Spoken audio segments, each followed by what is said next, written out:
नमस्कार, बहुत स्वागत है आपका। आप देख रहे हैं भाग्य चक्र और मैं हूं आपके साथ शैलेंद्र पांडे। मानव के जीवन में सबसे अच्छी चीज है उसकी बुद्धि और उसकी चेतना, लेकिन हम बहुत सारे काम ऐसा करते हैं जिससे हमारी बुद्धि नष्ट हो जाती है, हमारी चेतना पर बुरा असर पड़ता है। और इसमें से एक काम है नशा करना।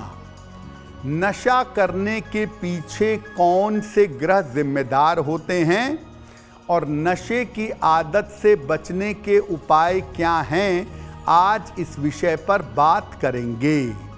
हम आज बात कर रहे हैं कि नशे की आदत के पीछे कौन से ग्रह होते हैं और नशे की आदत से निकलने के लिए क्या उपाय किया जाए। सबसे पहले ये जानते हैं कि किन ग्रहों की वजह से नशे की प्रवृत्ति या नशे की आदत पैदा होती है। देखिए, नशा जो है ये कमजोर मानसिक स्थिति का परिणाम है।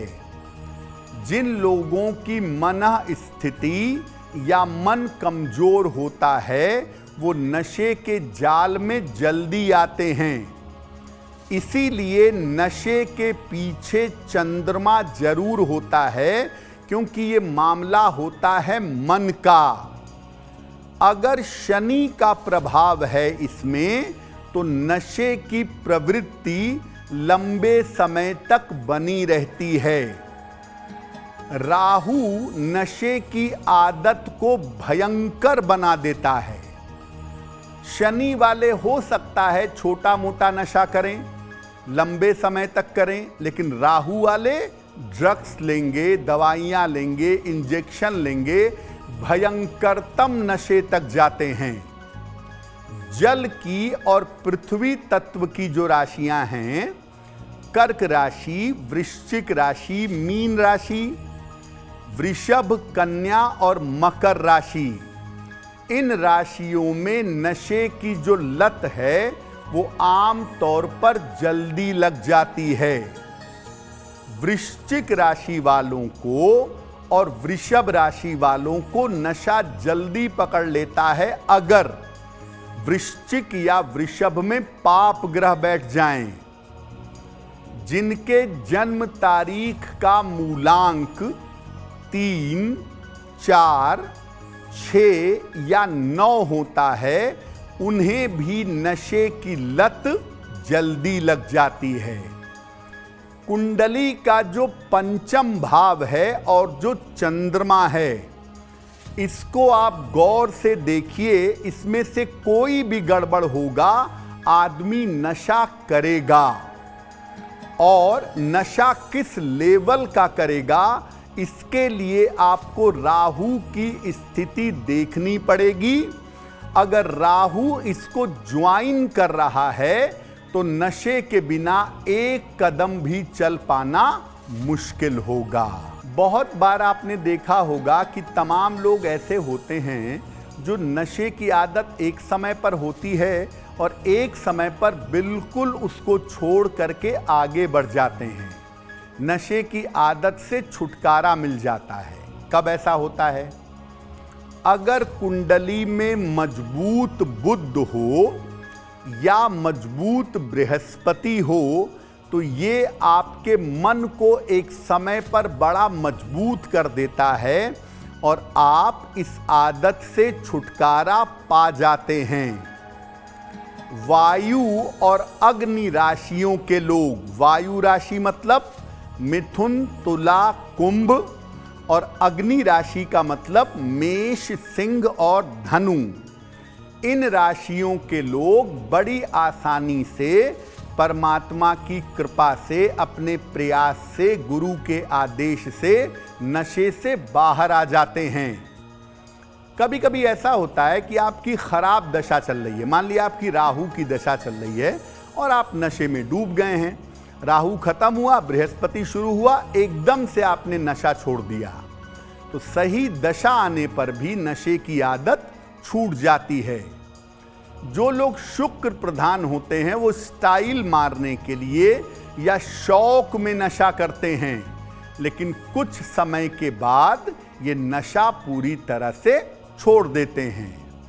तो ये भी समझने की बात है कि कभी कभी ग्रहों की स्थिति ऐसी होती है कि आप नशे में जाते तो हैं, लेकिन कुछ समय के बाद स्थितियां जब परिवर्तित होती हैं या ग्रहों की जब कृपा होती है तो आप नशे को पूरी तरह से छोड़ देते हैं। बहुत सारे लोग शराब का नशा करते हैं या नशा करने में सबसे ज़्यादा जो लोगों को आदत होती है वो होती है शराब की।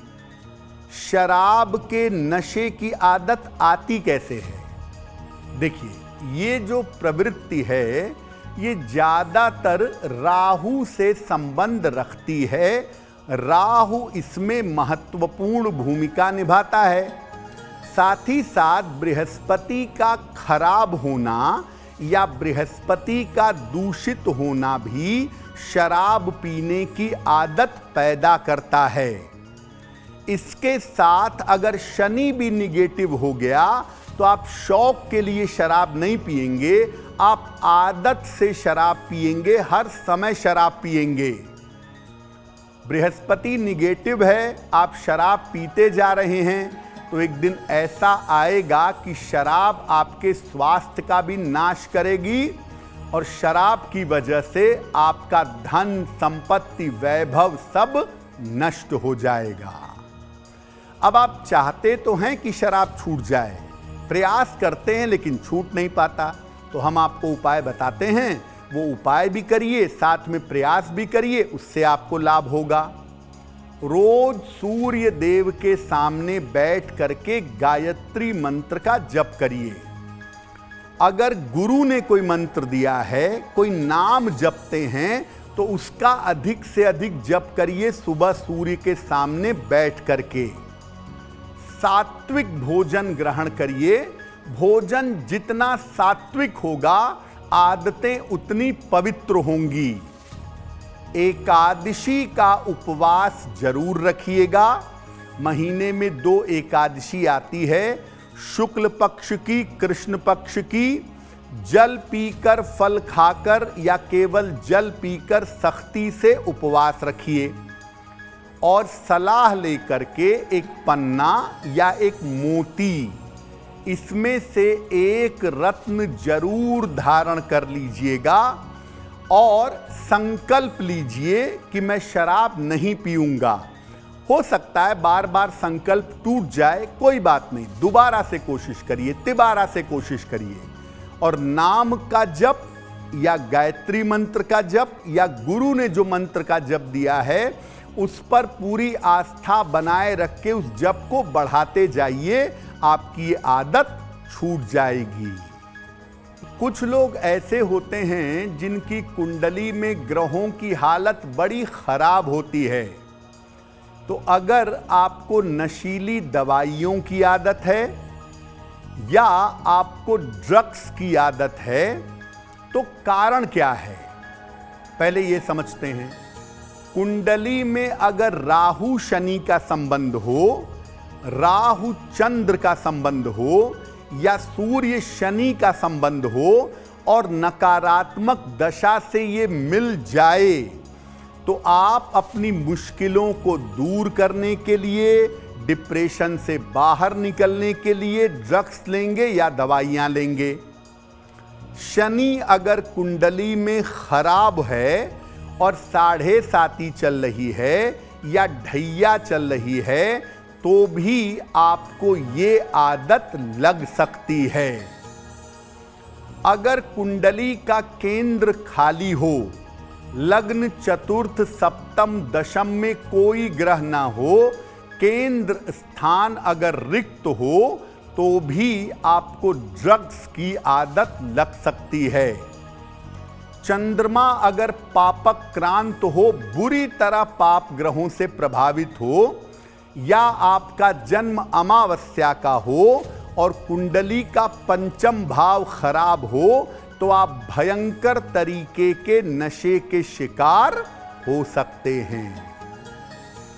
ज्यादातर भयंकर नशा चंद्रमा के बुरी तरह से खराब होने पर और पंचम भाव के चौपट होने पर आदमी को पकड़ लेता है।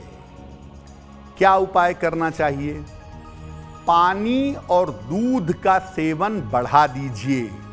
पानी खूब पीजिए, दूध खूब पीजिए, बहुत अच्छा होगा। दोनों समय प्राणायाम करिए। कभी प्राणायाम पर चर्चा करेंगे कि प्राणायाम कितनी शक्तिशाली चीज है, शरीर से लेके आत्मा तक इसका असर होता है। पूर्णिमा और अमावस्या महीने में 2 महत्वपूर्ण तिथियां हैं। इन तिथियों पर उपवास रखिए। अगर आपको नशे की भयंकर आदत है तो नीलम, हीरा और गोमेद ये आप बिल्कुल धारण मत करिएगा। और भगवान शिव की पूजा करिए। दुनिया में एकमात्र ऐसे देवता हैं जो भक्तों का विष ग्रहण करते हैं और भक्तों को अमृत देते हैं। तो भगवान शिव के नाम का जप या रुद्राष्टक का आप जितना ज्यादा पाठ करें उतना ही आपके लिए शुभ होगा। अब वक्त हो गया है ऐसा क्यों का। ऐसा क्यों में हम बात करते हैं आपके मन की जिज्ञासाओं के बारे में, उसके तर्क के बारे में और उसके सरल समाधान के बारे में।